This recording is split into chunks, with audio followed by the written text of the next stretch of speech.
नमस्कार विद्यार्थियों। राजकीय महाविद्यालय 12 के यूट्यूब चैनल पर राजनीति विज्ञान विषय की ऑनलाइन कक्षा में आपका स्वागत है। हम बीए सेकेंड ईयर के फर्स्ट पेपर को पढ़ रहे थे।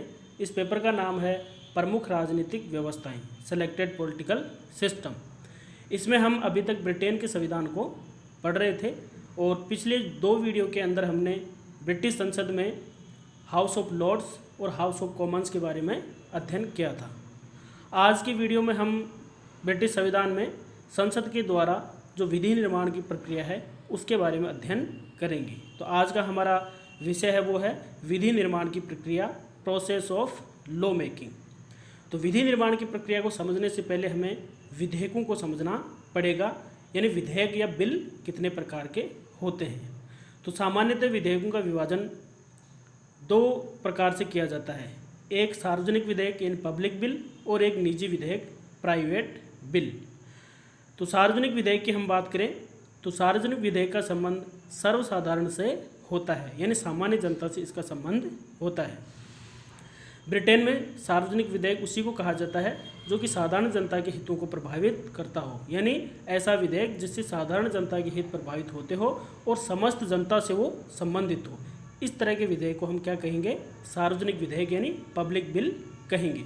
उदाहरण के तौर पर हम देख सकते हैं जैसे मताधिकार पद्धति में परिवर्तन करने वाला विधेयक या बच्चों के लिए अनिवार्य शिक्षा में परिवर्तन करने वाला विधेयक, ये सार्वजनिक विधेयक कहे जाएंगे क्योंकि ये समस्त जनता या साधारण जनता को प्रभावित करते हैं। अब हम दूसरा विधेयक देखते हैं, निजी विधेयक प्राइवेट बिल। इसको असार्वजनिक विधेयक भी कहा जाता है। तो निजी विधेयक की हम बात करें तो निजी विधेयक किसी विशेष स्थान, संस्था या व्यक्ति से संबंधित होता है।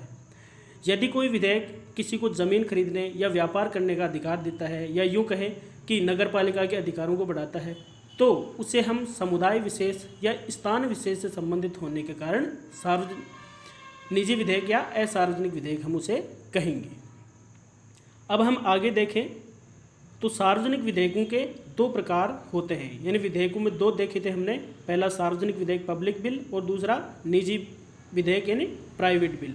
तो सार्वजनिक विधेयक यानी पब्लिक बिल की बात करें तो पब्लिक बिल फिर 2 प्रकार के होते हैं, जिसमें एक होता है सरकारी विधेयक यानी गवर्नमेंट बिल और दूसरा होता है निजी सदस्य विधेयक प्राइवेट मेंबर बिल। तो इसमें हम सरकारी विधेयक यानी गवर्नमेंट बिल की बात करें तो गवर्नमेंट बिल चूँकि सार्वजनिक विधेयक होता है तो इसलिए जिन सार्वजनिक विधेयकों को मंत्रिमंडल के सदस्यों के द्वारा सरकार के नाम से सदन में प्रस्तुत किया जाता है उन्हें हम सरकारी विधेयक कहते हैं। यानी ऐसे सार्वजनिक विधेयक जो कि किसी मंत्री के द्वारा सरकार की ओर से सदन में पेश किए जाते हैं उन्हें हम क्या कहेंगे? सरकारी विधेयक या गवर्नमेंट बिल हम इनको कहेंगे। और ज़्यादातर जो सार्वजनिक विधेयक होते हैं वो सरकारी विधेयक ही होते हैं क्योंकि इनको मंत्रियों के द्वारा सदन में पेश किया जाता है। दूसरा हम देखें सार्वजनिक विधेयक में तो वह है निजी सदस्य विधेयक प्राइवेट मेंबर बिल। तो प्राइवेट मेंबर बिल भी सार्वजनिक विधेयक ही होते हैं, लेकिन इन्हें मंत्रियों के अलावा सदन के किसी अन्य सदस्य के द्वारा सदन में प्रस्तुत किया जाता है, यानी इनको मंत्री सदन में प्रस्तुत नहीं करते, कोई अन्य सदन का जो सदस्य है वो प्रस्तुत करता है, इसीलिए इसको निजी सदस्य विधेयक या प्राइवेट मेंबर बिल भी हम कहते हैं। नेक्स्ट हम देखें तो अब सरकारी विधेयक जो होते हैं गवर्नमेंट बिल, इनको भी 2 भागों में बांटा जाता है। इसमें एक होता है वित्त विधेयक यानी मनी बिल और दूसरा होता है साधारण विधेयक यानी ऑर्डिनरी बिल। तो मनी बिल कौन सा होता है? मनी बिल की हम बात करें तो जिन विधेयकों के संबंध में यानी जिन विधेयकों का संबंध वित्त यानी पैसे से हो, पैसे से संबंधित जो विधेयक होते हैं वो मनी बिल होते हैं। यानी जिन विधेयकों का संबंध वित्त, आय व्यय, कर इन सब से होता है उनको हम क्या कहते हैं? वित्त विधेयक या मनी बिल कहते हैं। और मनी बिल होते हैं वो मंत्रियों के द्वारा ही प्रस्तुत किए जाते हैं, किसी अन्य सदस्य के द्वारा इनको प्रस्तुत नहीं किया जाता है। दूसरा हम विधेयक की बात करें सरकारी विधेयकों में तो वह है साधारण विधेयक ऑर्डिनरी बिल। तो जो वित्त विधेयक मनी बिल होते हैं उनके अलावा अन्य जितने भी विधेयक होते हैं वो सारे के सारे क्या होते हैं? साधारण विधेयक कहलाते हैं। और साधारण विधेयक भी मंत्रियों के द्वारा ही प्रस्तुत किए जाते हैं, किसी अन्य सदस्य के द्वारा इनको प्रस्तुत नहीं किया जाता। तो जब मंत्रियों के द्वारा इनको प्रस्तुत किया जाता है तो इनको हम सरकारी विधेयक कहेंगे, और अगर कोई अन्य सदस्य प्रस्तुत कर रहा है तो उसको हम निजी सदस्य विधेयक यानी प्राइवेट मेंबर बिल हम कहते हैं। अब हम देखते हैं साधारण विधेयकों के पारित होने की प्रक्रिया, यानी ब्रिटिश संसद में साधारण विधेयकों के पारित होने की प्रक्रिया, प्रोसेस क्या है। प्रोसेस की हम बात करें तो ब्रिटिश संसद में साधारण जो विधेयक है वो 3 चरणों में पारित होते हैं, जिसमें प्रथम चरण में इसका प्रस्तुतिकरण या प्रथम वाचन होता है। दूसरा जो चरण होगा उसमें उसको हम बोलेंगे द्वितीय वाचन, और द्वितीय वाचन के बाद में उनको समिति को दे दिया जाता है, तब इसको समिति स्तर कहा जाता है। फिर जब समितियां उस पर अपना प्रतिवेदन देती हैं तो उसको हम प्रतिवेदन स्तर कहेंगे। तीसरा जो चरण होता है विधेयक का, साधारण विधेयक का, वो होता है तृतीय वाचन। तृतीय वाचन में इसमें एक सदन के द्वारा इसको पारित कर दिया जाता है मतदान के पश्चात। फिर इसी तरह से एक सदन से पारित होने के बाद में दूसरे सदन में विधेयक को भेजा जाता है, और दूसरे सदन में भी इसी प्रक्रिया से विधेयक गुजरता है, यानी प्रथम वाचन, द्वितीय वाचन और तृतीय वाचन से वो विधेयक गुजरता है। तो अब हम इसको विस्तृत रूप से पढ़ लेते हैं। तो साधारण विधेयक की हम बात करें तो विधेयक संसद के दोनों सदनों में से किसी भी सदन में प्रस्तावित किया जा सकता है।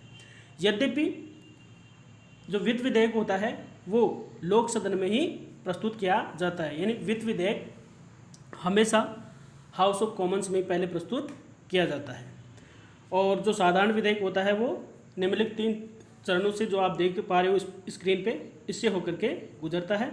जिसमें हम प्रस्तुतिकरण या प्रथम वाचन की बात करें तो प्रथम स्तर किसी भी साधारण विधेयक के प्रस्तुतिकरण और प्रथम वाचन से प्रारंभ होता है।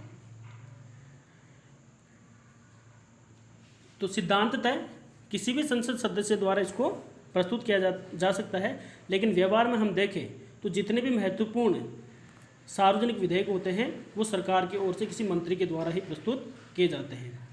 और प्रथम वाचन में विधेयक को एक तरह से क्या किया जाता है, प्रस्तुत किया जाता है सदन के अंदर, और इसको प्रस्तुत करने की वर्तमान में 3 विधियां प्रचलित हैं। पहली विधि को हम बोलते हैं साधारण प्रस्तुतिकरण। इसके अंतर्गत विधेयक के प्रस्ताव को, यानी जो विधेयक को लेकर के आ रहा है उसको विधेयक प्रस्तुत करते हुए किसी भी प्रकार का भाषण नहीं देना होता है, बल्कि संबंधित जो सदस्य होता है वो विधेयक को प्रस्तुत करने की लिखित सूचना सदन के लिपिक को, यानी जो क्लर्क होता है, उसको दे देता है। इसके पश्चात अध्यक्ष होते हैं, वो विधेयक को विधिवत प्रस्तुत करने के लिए उन्हें बुलाते हैं, और वे आकर सदन के लिपिक के पास में विधेयक को जमा करा देते हैं, और स्वयं या सदन का जो लिपिक है वो विधेयक का शीर्षक पढ़कर सुना देता है। इस तरह से विधेयक का क्या होता है, प्रथम वाचन मान लिया जाता है। तो प्रथम वाचन में विधेयक को प्रस्तुत करने की जो दूसरी विधि है उसको बोलते हैं 10 मिनट के नियम का प्रस्तुतिकरण, जिसे महत्वपूर्ण और विवादास्पद जो विधेयक होते हैं उनके संबंध में इसको अपनाया जाता है। इस विधि के अंतर्गत विधेयक के प्रस्ताव को यह अवसर दिया जाता है कि वह विधेयक का उद्देश्य और उसका महत्व बता सके। जब वह उसका उद्देश्य और महत्व बता देता है तब विपक्ष के एक सदस्य को विधेयक की आलोचना सदन के सामने रखने का अवसर दिया जाता है, और उसके पश्चात विधेयक को प्रस्तुत मान लिया जाता है, यानी उसका प्रथम वाचन पूर्ण मान लिया जाता है। तो प्रथम वाचन में विधेयक को प्रस्तुत करने की जो तीसरी विधि है उसको बोलते हैं विधेयक की व्यवस्था पर प्रकाश डालने वाला प्रस्तुतिकरण, यानी ये थोड़ा इन पूर्व में बताए गए 2 तरीके हैं उनकी तुलना में थोड़ा बड़ा होता है। इसके अंतर्गत विधेयक को प्रस्तुत करने वाला जो प्रस्तावक होता है वो अपने विधेयक में विधेयक के सिद्धांतों और लाभों को बताते हुए क्या करता है, एक विस्तृत भाषण देता है, और ये प्रस्ताव करता है कि उसे विधेयक प्रस्तुत करने की क्या दी जाए, अनुमति दी जाए। इसी समय जो विपक्ष होता है उसके द्वारा, विपक्ष के द्वारा विधेयक के सिद्धांतों का विरोध करते हुए प्रस्ताव का एक तरह से क्या किया जाता है, विरोध किया जाता है। लेकिन अंत में मतदान के द्वारा निर्णय हो जाता है और ये मान लिया जाता है कि विधेयक का प्रथम वाचन या प्रस्तुतिकरण है वो पूर्ण हो चुका है। तो इस तरह से हमने देखा विधेयक का प्रथम वाचन, जिसमें एक तरह से विधेयक को क्या किया जाता है, इंट्रोड्यूस किया जाता है, प्रस्तुत किया जाता है, इसीलिए इसको प्रथम वाचन बोलते हैं। अब हम देखते हैं विधेयक का द्वितीय वाचन। द्वितीय वाचन की हम बात करें तो द्वितीय वाचन विधेयक के जीवन में सबसे महत्वपूर्ण होता है, क्योंकि इस अवस्था पर उसके आधारभूत जो सिद्धांत होते हैं उनकी क्या होती है, परीक्षा होती है, यानी उस पर आधारभूत जो सिद्धांत हैं उस पर चर्चा की जाती है और सदन विधेयक पर अपना मत प्रकट करके इसे स्वीकार या अस्वीकार इसमें करता है। तो जब निश्चित तिथि पर विधेयक प्रस्तुत किया जाता है तो उसके उद्देश्यों और सिद्धांतों पर व्यापक रूप से इसमें क्या होता है, द्वितीय वाचन में वाद विवाद किया जाता है और यह वाद विवाद इस बात पर केंद्रित होता है कि विधेयक की आवश्यकता है या नहीं और विधेयक के उद्देश्य तथा सिद्धांत उचित है या नहीं है। तो एक तरह से हम देखें तो द्वितीय वाचन में विधेयक पर व्यापक रूप से वाद विवाद या चर्चा की जाती है। तो द्वितीय वाचन के संबंध में हमको एक महत्वपूर्ण बात जो ध्यान देने योग्य है वो यह है कि इसके अंतर्गत विधेयक के उद्देश्य और सिद्धांतों पर ही वाद विवाद होता है। विधेयक की जो धाराएं हैं उन पर विस्तृत रूप से कोई वाद विवाद नहीं किया जाता। फिर द्वितीय वाचन में जब इस पर विस्तृत रूप से चर्चा हो जाती है उसकी सिद्धांतों पर, तो उसके पश्चात विधेयक को समिति को दे दिया जाता है, उसी को कहते हैं समिति स्तर।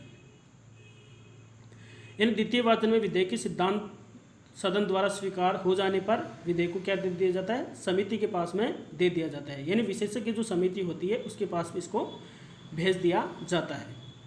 और चूंकि विशेषज्ञ समिति को भेजा है इसलिए इस अवस्था में विधेयक की प्रत्येक धारा पर क्या होगा, अब विस्तार पूर्वक विचार होता है, क्योंकि समिति से पहले जब सदन में होता है तब इसके सिद्धांतों पर ही चर्चा होती है, धाराओं पर विस्तृत रूप से चर्चा नहीं होती। इसलिए अब समिति के पास में इस पर विस्तार पूर्वक विचार इस पर किया जाता है और फिर इसको क्या किया जाता है, स्वीकार किया जाता है, या इसको संशोधित भी किया जा सकता है और रद्द भी किया जा सकता है।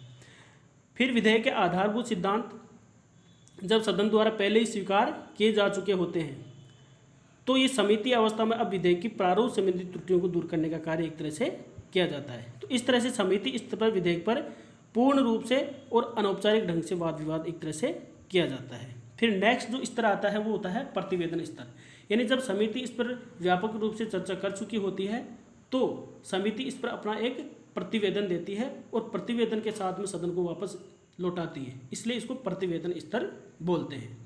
तो इस तरह से द्वितीय वाचन पूरा हो जाता है जिसमें पहले इस पर विस्तृत रूप से चर्चा होती है, फिर इसको समिति को दे दिया जाता है और समिति चर्चा करके वापस इसको देती है, तो इसको प्रतिवेदन स्तर बोलते हैं। फिर आता है विधेयक का तृतीय वाचन।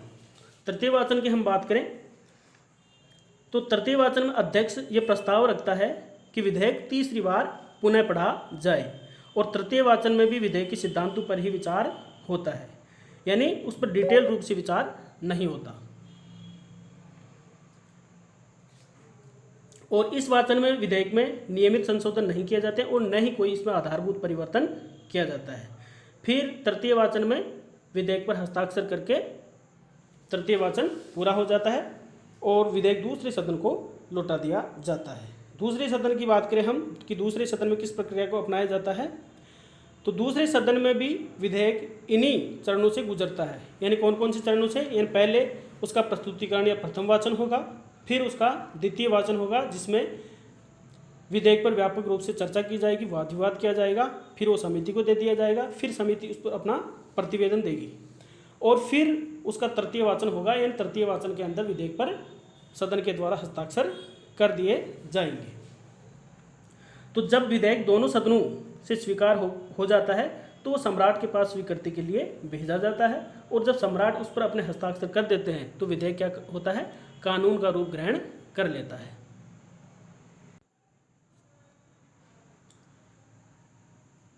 अब हम देखते हैं कि साधारण विधेयक पर अगर दोनों सदनों में मतभेद हो जाए तो विधेयक का क्या होगा। यानी हमारे यहाँ भी साधारण विधेयक पर अगर दोनों सदनों में मतभेद उत्पन्न हो जाता है तो ऐसी स्थिति में हमारे यहाँ संयुक्त बैठक बुलाई जाती है। तो हम ब्रिटेन में देख लेते हैं, यानी ब्रिटिश शासन व्यवस्था में अगर किसी साधारण विधेयक पर दोनों सदनों में मतभेद उत्पन्न हो जाए तो ऐसी स्थिति में क्या होगा। तो उसमें यह प्रावधान लागू होता है कि यदि दूसरा सदन विधेयक में संशोधन करता है, यानी हाउस ऑफ लॉर्ड्स के द्वारा अगर इसमें संशोधन किया जाता है तो विधेयक पुनः प्रारंभिक सदन के पास में भेज दिया जाता है। विधेयक को आरंभ करने वाला सदन यदि संशोधन स्वीकार कर ले ऐसी स्थिति में तो विधेयक सम्राट के पास हस्ताक्षर के लिए भेज दिया जाता है। एक स्थिति तो ये होती है। लेकिन यदि विधेयक प्रारंभ करने वाला सदन दूसरे सदन के संशोधन को अस्वीकार करता है और ऐसी स्थिति में यदि लोकसभा आरंभ विधेयक को आरंभ करने वाला सदन है तो विधेयक का एक तरह से क्या हो जाएगा, अंत हो जाएगा। लेकिन दूसरी स्थिति यह है कि यदि विधेयक लोक सदन यानी हाउस ऑफ कॉमन्स के द्वारा प्रस्तावित हुआ है और लोकसभा ने विधेयक में संशोधन किए हैं जो कि हाउस ऑफ कॉमन्स को स्वीकार नहीं है, तो अब वर्तमान में ये व्यवस्था कर दी गई है कि यदि हाउस ऑफ कॉमन्स उसे लगातार 2 सत्रों में पारित कर दे और 1 वर्ष का समय अगर बीत जाए तो विधेयक दोनों सदनों के द्वारा क्या होगा, पारित समझा जाएगा और सम्राट के पास हस्ताक्षर के लिए चला जाएगा। तो इस तरह से हम देखें तो दोनों सदनों में मतभेद होने की स्थिति में लोकसभा किसी साधारण विधेयक को केवल 1 वर्ष के लिए रोक सकती है, इसके अलावा कुछ भी नहीं कर सकती। यानी साधारण विधेयकों के संबंध में हम ब्रिटिश शासन व्यवस्था में देखें, ब्रिटिश संविधान में देखें तो साधारण विधेयकों के संबंध में लोकसभा की जो शक्ति है वो हाउस ऑफ कॉमन्स की तुलना में काफ़ी कम है। तो इस तरह से आज के वीडियो में हमने ब्रिटिश संसद में विधि निर्माण की जो प्रक्रिया है, प्रोसेस ऑफ लॉ मेकिंग, उसको समझने का प्रयास किया। तो आज के वीडियो में इतना ही। धन्यवाद।